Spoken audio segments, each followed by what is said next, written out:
This question is from CBSE 2024 physics examination.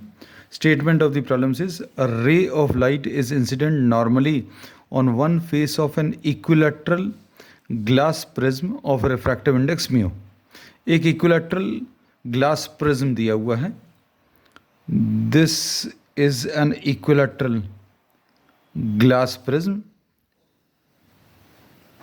The refractive index of this material, refractive index of the glass of this prism is mu.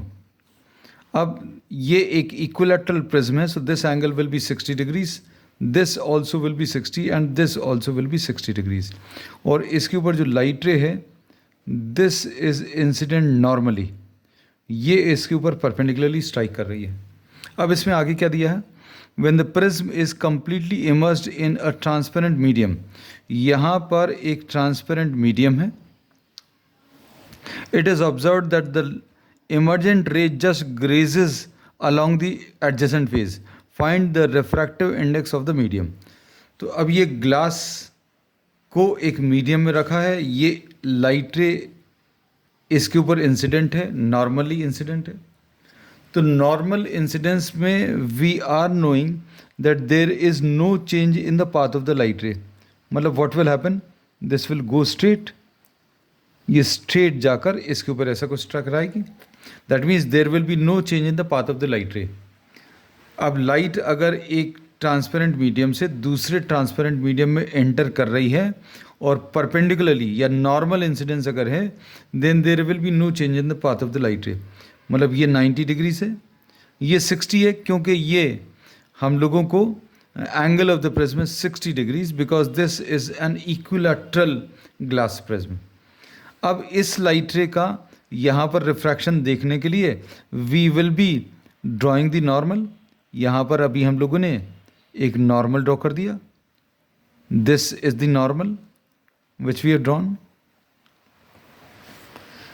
अब हम लोगों को यहाँ पर ये 60 degrees है, ये 90 डिग्रीज है, तो ये वाला एंगल निकाल सकते हैं.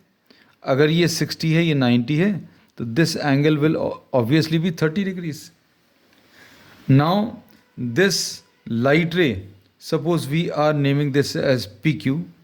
This PQ light ray is entering, PQ enters from glass to another transparent medium.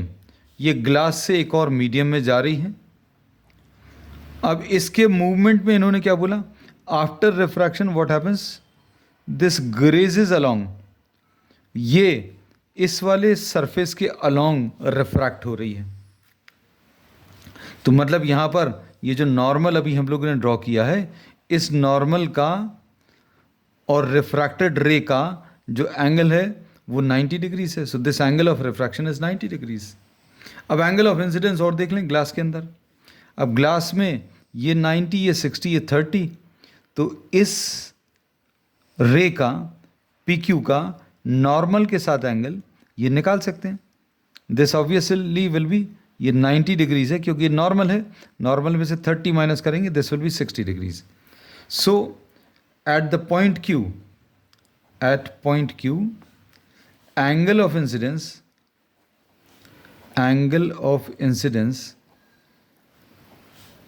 this is equal to 60 degrees, and angle of refraction